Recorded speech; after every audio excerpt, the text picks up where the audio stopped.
तो मुझे सिर्फ इतना बता दीजिए चीमा साहब, आप बहुत पढ़े लिखे इंसान हैं, कि हम एफएटीएफ में 4 बार क्या करने के लिए गए थे? हमने क्या किया था जो हमें एफएटीएफ वालों ने पकड़ के ग्रे लिस्ट में डाल दिया और फिर हम हाथ पांव जोड़कर और किसी तरीके से बाहर आए? उसकी क्या वजह है? एफएटीएफ में भारत क्यों नहीं गया? अगर भारत टेररिज्म कर रहा है या बलूचिस्तान में कुछ कर रहा है तो भारत को हम एफएटीएफ में क्यों नहीं ले जा सके?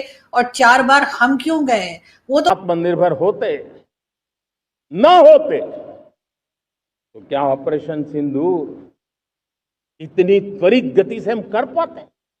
तो बार बार कहते रहे कि जी आप इसको हाफिज सईद को दे दीजिए, कभी मसूद अजहर का नाम लिया, कभी सैयद सलाउद्दीन का, जो यहाँ पर लोगों को, हमारे लोग उठकर कहते हैं, इंडियन टीवी पे जाके भी कहते हैं कि जी वो तो हमारे हीरो हैं।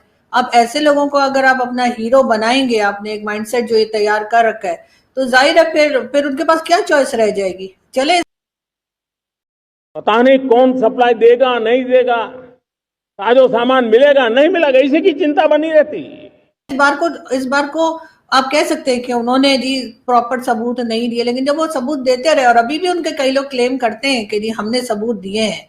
अब उनके यहाँ के कई जो पैनलिस्ट हैं, कई जो यूट्यूबर्स हैं, कई मीडिया के लोग कहते हैं जी हमने दिए, लेकिन चले अगर उनकी बात को हम रिजेक्ट कर भी दें, पहले कौन सा हमने एक्शन कर लिया? पहले कौन सा हमने कहा? हम तो कहते हैं नहीं जी, हम तो मतलब अगर कोई हमारे ऊपर अटैक करे तो वो टेररिस्ट है, और अगर किसी दूसरे पे करे तो हम कहते हैं ये तो फ्रीडम फाइटर है। हमें फ्रीडम फाइटर और टेररिस्ट अपने लिए कुछ और चाहिए, दूसरे के लिए कुछ और चाहिए।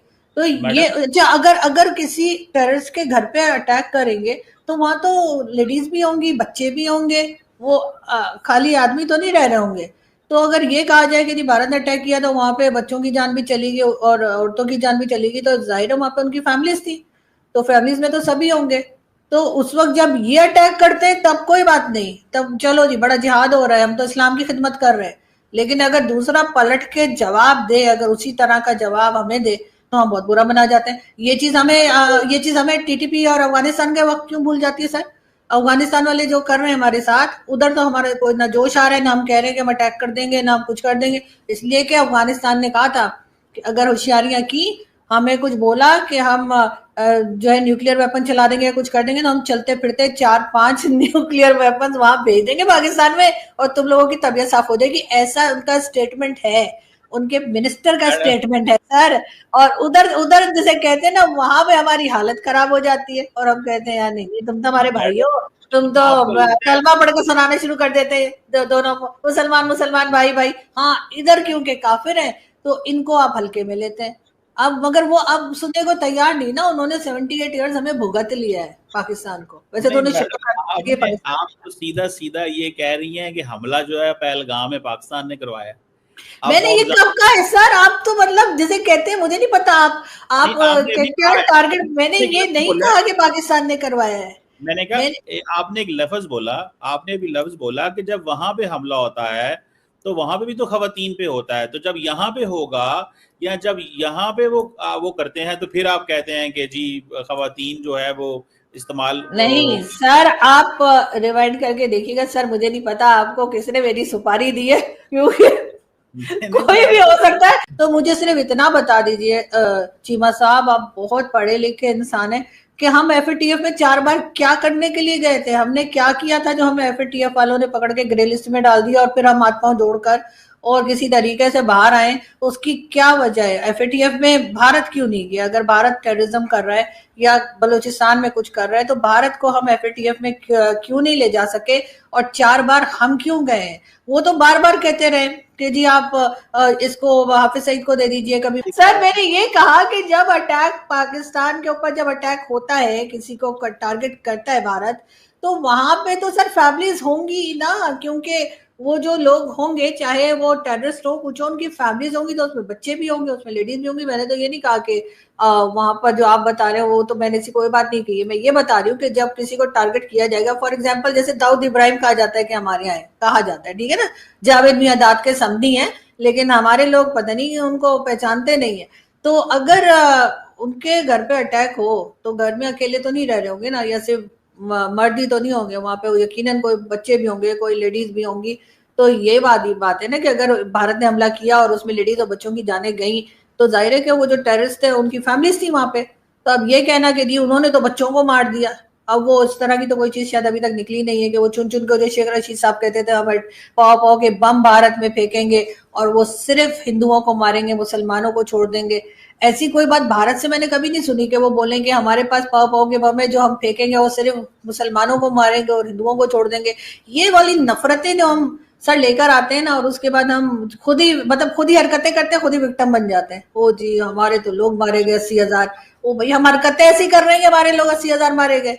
अब किसी दूसरे ने आगे थोड़ी कहा था हमें कि आप वॉर ऑफ टेरर में कूद जाओ, उसके बाद पैसा लो और डबल गेम खेलो। सर ये तो हम करते आए। मैडम आप अब इतना लंबी चौड़ी चार्जशीट आपने लगा दी है अब, लेकिन सवाल फिर सीधा यही बनता है कि पाकिस्तानी साइड ये कह रही है कि अब हम थके हैं, अब हम इंडिया को पहले हमला नहीं करने देंगे और हम वो जिसे कहते हैं ना, हम पहले ही जवाब दे देंगे।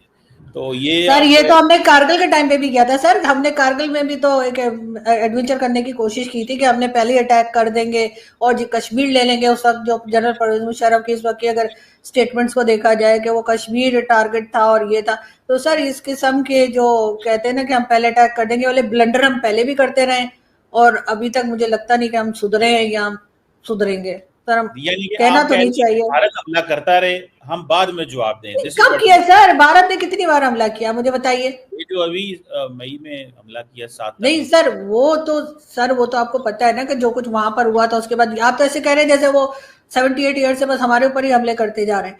वो तो कब से कह रहे हैं। आप 2 बंदे दे दीजिए, हाफिज सईद और मसूद अजहर, उसके बाद देखें सब सही हो जाएगा। मसूद अजहर, हाफिज सईद तो भाई उसके ऊपर देखें, पाकिस्तान, आपने एफएटीएफ का जिक्र किया, पाकिस्तान एफएटीएफ का से बाहर आया था, हाफिज सईद को सजा हो गई, जेल चला गया, डॉक्यूमेंट एफएटीएफ को दिखाया तो एफएटीएफ ने उससे निकाला था। आपको पता है एफएटीएफ कैसे पाकिस्तान को निकालेगा?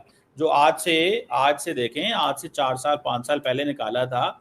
आप नहीं मानती ना हाफिज सईद को सजा हुई है, एफएटीएफ तो मान गई। आपकी कचहरी सख्त है, आपकी अदालत बड़ी सख्त है, आपकी अदालत में केस पेश करना और जीतना मुश्किल काम है। एफएटीएफ की अदालत में जाके केस पेश करना और वहां से निकलना। आपने उनको बताया सर कि वो हाउस अरेस्ट है? आपने बताया हाउस अरेस्ट का मतलब क्या होता है पाकिस्तान में? वो भी बताइए ना एफएटीएफ वालों को। वो तो बेचारे सीधे अंग्रेज जो है ना, वो ऐसे ही नहीं यहाँ से भाग गए थे सब कॉन्टिनेंट से, हम लोग टकरे थे उनको पाकिस्तानी।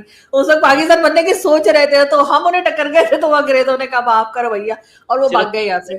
टकरे थे और भी जो इस खित्ते के लोग हैं सारे टकरे थे। आप मगर ज्यादा अभी लोग थे, ज्यादातर जो पाकिस्तान आए ना, इल्जाम भी पाकिस्तान पे लगा दिया है। तो लगा सर ज्यादातर हमारी साइड है सर, इस तरफ के लोग ज्यादा होंगे मेरा ख्याल है। वहां के भी होंगे, वहां भी हम बहुत सा पाकिस्तान एक भारत में छोड़ आए हैं जो टाइम टू टाइम हमें नजर आता रहता है। लेकिन ये कि वो जो यहाँ आ गए ना सर, हम सर है ना वो अजीब अजीब सी स्टेटमेंट्स वो भी देते हैं। लेकिन हमें मेड इन इंडिया की शक्ति हमारे हाथ में थी, सेना के हाथ में थी, इसलिए बिना चिंता, बिना रुकावट, बिना हिचकिचाहट हमारी सेना अपना पराक्रम करती रही।